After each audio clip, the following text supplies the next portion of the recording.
The next step in implementing our data model here inside of SQL Server Management Studio is to establish the relationships between the tables we just made. To do that, I'm going to right-click on the child table in each of the relationships. In this case, I'm going to start with Invoices and choose Design from the pop-up menu. That'll bring us back into this design view that we were just in. From here, I'm going to press the Relationships button on the toolbar here. That'll open up the Foreign Key Relationships window. I'll come down to the bottom and press Add.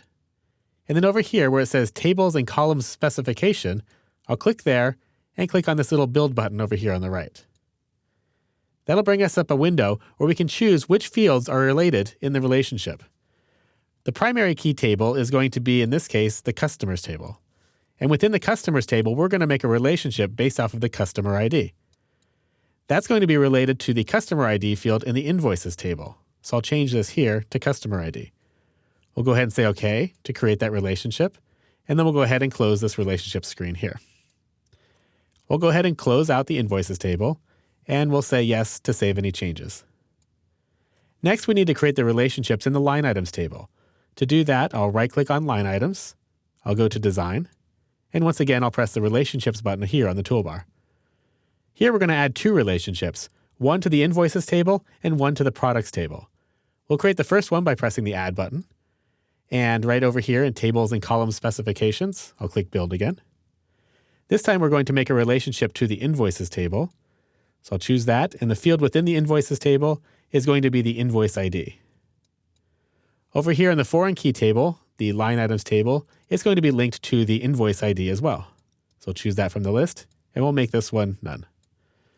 Go ahead and say OK. That'll create the first relationship.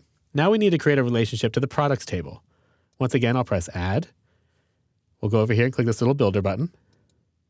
This time we're going to link to the Products table here. The field within the Products table is going to be Product ID.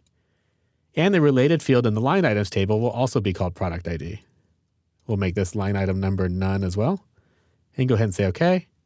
That creates the two relationships to our Line Items table. We'll go ahead and say Close here. And once again, I'll close the table.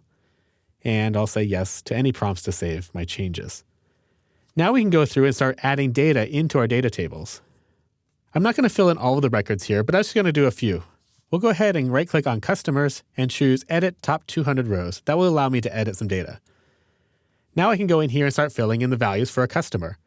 Notice that the Customer ID field is grayed out. I can't type a value in here because this is an auto-incrementing number. This is that serial number that's going to get generated by the system. So I'll come over here to the first name and click there. And I'm going to type in Michelle. I'll press Tab to go to the last name field. And I'll type in her last name is Booker. We'll keep tabbing over. The address is 195 Shadow Hill Square.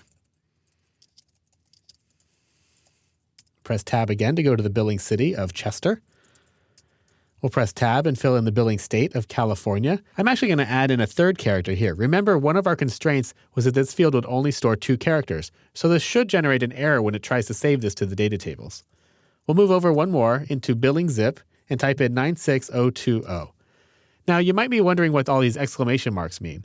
These all mean that this particular record has not been added to the data table yet. When I click down to the next record, I'm actually going to get an error message saying that this data was not entered into the database because I have a conflict. We'll go ahead and say Escape to get out of this window, and I'll fix this conflict up here. The CA should just be 2 letters. Now if I click onto the next record, it should identify the new customer ID number here, and it's established that these records are all been entered into the data table. Let's go ahead and keep in mind that Michelle Booker is customer ID number 3 here, and we'll make use of that in the Invoices table. Let's go ahead and close Customers. I'll come over here, I'll right-click on Invoices, and I'll come down to Edit Top 200 Rows. Now we're going to fill out an invoice for Michelle. The invoice ID, again, can't be filled in, so I'm going to go over here to the invoice date, and we'll type in today's date, 4/1/2014. We'll come over here to the customer ID, and I'll type in Michelle's customer ID, which is 3. And from the method of payment, I'll type in credit card. We'll go ahead and press Enter, and those values get saved to the database. So that's how you can start entering in data to the data tables that we just created.